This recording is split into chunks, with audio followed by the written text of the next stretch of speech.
Tag question করতে গেলে একটা অক্সিলারি ভার্ব একটা সাবজেক্ট লাগে, এই দুইটা জিনিস আমাদের খোঁজ করতে হবে। আসসালামু আলাইকুম। আজকে আমরা আরো কিছু ট্যাগ কোশ্চেনের নিয়ম শিখব। আমাদের প্রথম প্রশ্নটি হচ্ছে little children came here. Little children came here, এটার উত্তর কি হবে? এখন আমরা জানি ট্যাগ কোশ্চেন করতে গেলে একটা অক্সিলারি ভার্ব একটা সাবজেক্ট লাগে, এই দুইটা জিনিস আমাদের খোঁজ করতে হবে। তাহলে আগে আমরা ভার্ব খোঁজ করব। ভার্বকে কেম। আচ্ছা, কেম যদি ভার্ব হয় তাহলে আগের অংশটা সাবজেক্ট। এই যে চিলড্রেন, ফিউ চিলড্রেন, এখানে আছে লিটল, সরি লিটল চিলড্রেন, এখানে চিলড্রেন হচ্ছে নাউন আছে, তাহলে এই অংশটা হচ্ছে আমাদের সাবজেক্ট। এখন তাহলে কেম, কেম কি অক্সিলারি ভার্ব? না। তাহলে আমাদের কি অক্সিলারি ভার্ব না, তাহলে আমাদের অক্সিলারি ভার্ব ধরে নিতে হবে। আমরা আগের ভিডিওতে শিখেছি যে ডু, ডাজ, ডিড আমাদের অক্সিলারি ভার্ব। যে বাক্যে নেই, যদি প্রিন্সিপাল ভার্ব থাকে তাহলে ডু, ডাজ, ডিড কে ধরে নিতে হয়। তাহলে আমরা এখন ডু, ডাজ, ডিড ধরবো। তাহলে চলো আমরা ভার্বটা দেখি, আমাদের ভার্বের কয় নম্বর রূপ? কাম, কেম, কয় নম্বর? 2 নম্বর। 2 নম্বর হলে কি ধরতে হয়? ডিড। তাহলে আমরা ডিড নিলাম। এইবার আমাদের সাবজেক্ট লিটল চিলড্রেন, ছেলেমেয়েরা অনেকগুলো, তাহলে দে, কিন্তু নট হবে কিনা? কারণ স্যার আপনি বলেছেন লিটল একা থাকলে নাবোধক, আর তার আগে যদি আর্টিকেল এ থাকে তাহলে হাবোধক, কিন্তু এখানে নট হবে। স্যার কেন? আগেরটা তো আমরা করছি, সেগুলো তো নট আমরা যোগ করিনি, এখানে নট হবে কেন? কারণ সাবজেক্ট তো চিলড্রেন অনেকগুলো দে, এখানে নট হবে এই কারণে। মনে রাখতে হবে লিটলের দুইটা অর্থ, এইটুকু মনে রাখলে হয়ে যাবে। লিটল নিয়ে একটা ঝামেলা আছে। লিটল মানে হচ্ছে অল্প বা নেই বললে চলে, নেই বললে চলে। আবার একটা লিটল, আর একটা হচ্ছে কি ছোট। এখন লিটলের অর্থ যদি অল্প বা নেই বললে চলে যদি অর্থ দেয়, তাহলে তখন সে নেগেটিভ। কিন্তু লিটলের অর্থ যদি ছোট হয় তখন সে অ্যাফার্মেটিভ। তাহলে এখানে লিটলের অর্থ কি দিল? Little children. এখন কি অল্প অল্প বা নেই ছেলে মেয়েরা এখানে এসেছিল, না ছোট ছোট ছেলে মেয়েরা এসেছিল? এই যে লিটল মানে যদি ছোট ছোট, ছোট বা ছোট ছোট অর্থ দেয় তাহলে সে অ্যাফার্মেটিভ। এই জন্য এখানে ছোট অর্থ দিচ্ছে, ছোট ছোট, এই জন্য এখানে নট নিচ্ছে। যদি নেই বললে চলে অর্থ দিত তাহলে আমরা নট নিতাম না। যেমন আগের বাক্যটা ছিল there is little water in the pond. পুকুরে পানি নেই বললে চলে, পুকুরে ছোট ছোট পানি নেই এমন অর্থ হয় না, ওখানে কিন্তু অল্প বা নেই বললে চলে, এই জন্য ওখানে নেগেটিভ হয়েছিল, এই জন্য নট নেওয়া হয়নি। কিন্তু এখানে লিটল মানে ছোট ছোট, অর্থাৎ অল্প বা নেই অর্থ দিচ্ছে না, এই জন্য এটা অ্যাফার্মেটিভ, এই জন্য নট নেওয়া হয়েছে। Okay, next question, he and I go there. এটাকে ট্যাগ কোশ্চেন করতে হবে। তাহলে আগে খুঁজবে এবারে ভার্ব কে। ভার্ব হচ্ছে গো। কয় নম্বর? 1 নম্বর। তাহলে আমরা ডু নিয়ে নিলাম। আমরা আগে ভিডিওগুলোতে শিখেছি নট নেই, নট নিলাম ডোন্ট। এইবার সাবজেক্ট কি হবে? এন্ড দ্বারা যুক্ত আছে হি এন্ড আই, এখানে সাবজেক্ট কি হবে? তাহলে হি একজন, আই একজন, তাহলে বহু বছর হয়ে যাচ্ছে, তাহলে কি দে নেব? না, এখানে সাবজেক্ট হবে উই, দে হবে না। কেন দে হবে না? স্যার আপনি বলেছেন সাবজেক্ট যদি বহু বচন হয় তাহলে তো দে নিতে হবে। হ্যাঁ, আমি বলেছি হি একজন, আই একজন, তাহলে দুইজন, তাহলে সাবজেক্ট বহু বচন, দুইটা থেকে বহু বচন শুরু হয়, তাহলে দে নেওয়ার কথা, কিন্তু উই হলো কেন? তোমরা মনে রাখবা যদি এন্ড দ্বারা সাবজেক্ট যুক্ত হয়, আই মানে আমি, আমি থাকি। এখানে he and I, you and I, your mother and I, his mother and I, আমি যদি সাবজেক্ট অংশে যুক্ত থাকি তাহলে আমি কাজটা করেছি, মানে সবাইকে বোঝায় আমরা ছিলাম, তো আমরা ঘটনাটা দেখেছি। এজন্য আই দিয়ে, আই যদি সাবজেক্ট অংশে একা থাকে তাহলে তো আই বসে যাবে সরাসরি, কিন্তু অন্য কোনো প্রোনাউনের সাথে যদি আই সাবজেক্ট অংশে থাকে তাহলে সেটা সাবজেক্ট আমি আছি বলে আমরা ধরে নিতে হবে, এজন্য উই ধরবা। ওকে, এজন্য উত্তর হয়েছে ডোন্ট, উই।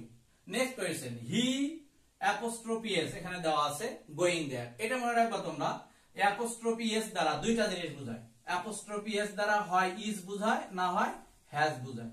এখন স্যার এখানে কোনটা আমরা ধরবো? মনে রাখবা অ্যাপোস্ট্রোফি এস এর পরে যদি, যেমন এখানে 4 নম্বর এক্সাম্পলটা দেখো, অ্যাপোস্ট্রোফি এস এর পরে যদি ভার্বের 3 নম্বর রূপ থাকে তাহলে কি হবে? ওই ইজ হবে না, ওটা হ্যাজ হবে। মনে রাখবা অ্যাপোস্ট্রোফি এস দ্বারা দুইটা জিনিস বোঝায়, একটা ইজ আর একটা হচ্ছে হ্যাজ। যদি অ্যাপোস্ট্রোফি এস এর পরে যদি ভার্ব 3 নম্বর থাকে তাহলে হ্যাজ ধরবা, আর যদি ভার্ব 3 নম্বর না থাকে তাহলে ইজ ধরবা। তাহলে কোয়েশ্চেন নম্বর 3 আমরা দেখি, হি অ্যাপোস্ট্রোফি এস গোয়িং দেয়ার। দেখো এখানে গোয়িং ভার্বের সাথে আইং, যেটা কিন্তু ভার্ব 3 না, তাহলে ইজ বলতে কি ধরবো? সরি, এই অ্যাপোস্ট্রোফি এস বলতে কি ধরবো? ইজ। এবার নট নেই কোথাও, নট নিলাম, ইজ অন, সাবজেক্ট হি আছে, হি বসে গেল। কোয়েশ্চেন নাম্বার 4, হি অ্যাপোস্ট্রোফি এস গন দেয়ার। এই যে ভার্ব 3 আছে, তাহলে এটা কি ধরবো? ইজ না ধরে কি ধরবো? হ্যাজ। তাহলে হ্যাজন্ট হি। তাহলে আমরা কি শিখলাম?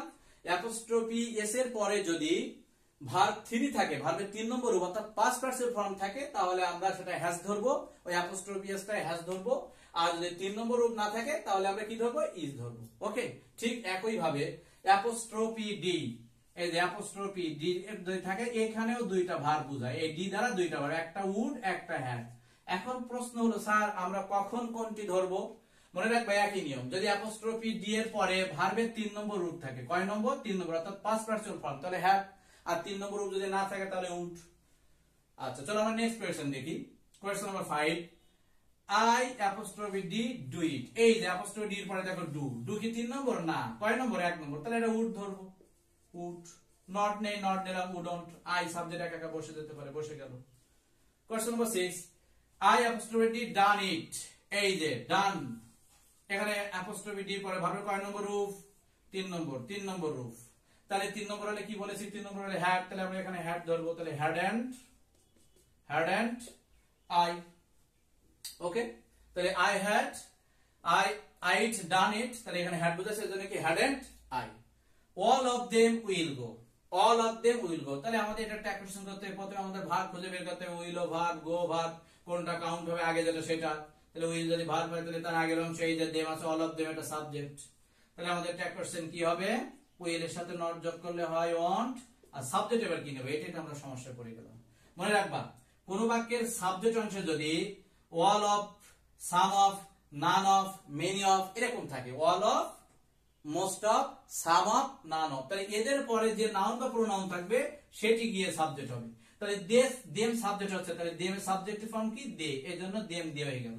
এখানে যদি লেখা থাকতো অল অফ আস, আমাদের সকলে উইল গো যাবে, তাহলে কি হতো, ওয়ান্ট এর আসটা তখন কি হয়ে যেত, আসটা তখন কিন্তু উই হয়ে যেত।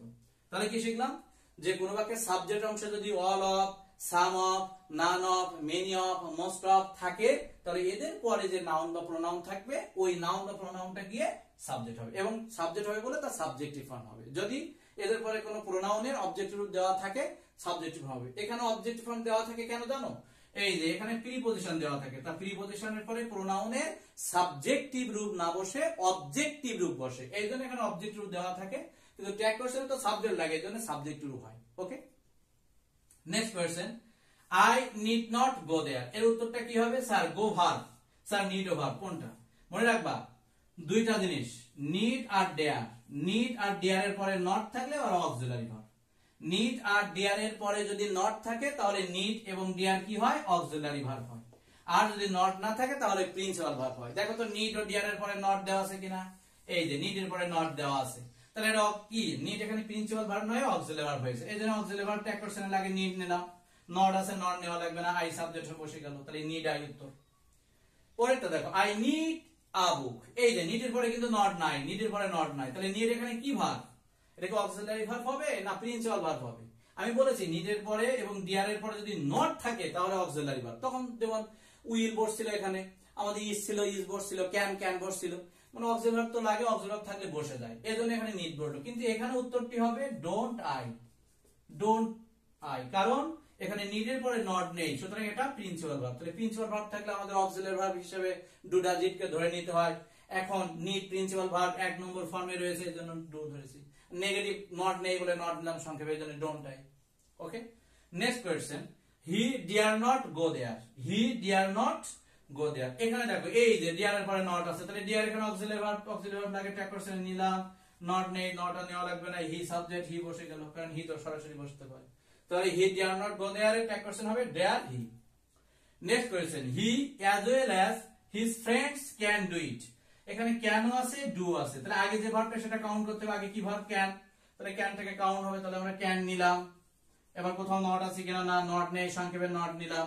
এইবার সাবজেক্ট কি হবে, স্যার এখানে সাবজেক্ট তো দেখছি স্যার হিজ ফ্রেন্ড দেওয়া আছে ভার্বের আগে, তাহলে স্যার দে হওয়ার কথা, কিন্তু না, এখানে দে হবে না, এখানে সাবজেক্ট হবে হি, কেন, এই যে প্রথম হিট হবে, কেন মনে রাখবা, যদি কোন বাক্যের সাবজেক্ট অংশ as well as, with, together with, along with, accompanied by, including, excluding, and not, এগুলো দ্বারা যদি যুক্ত হয় তাহলে পরের যে নাউন প্রোনাউন থাকবে ও সাবজেক্ট হবে না, এদের আগে এই যে অ্যাজ ওয়েল অ্যাজ এখানে আছে, দেখো এই যে অ্যাজ ওয়েল অ্যাজ দেওয়া আছে, এর পরের অংশ সাবজেক্ট না, এর আগের অংশটা সাবজেক্ট হবে।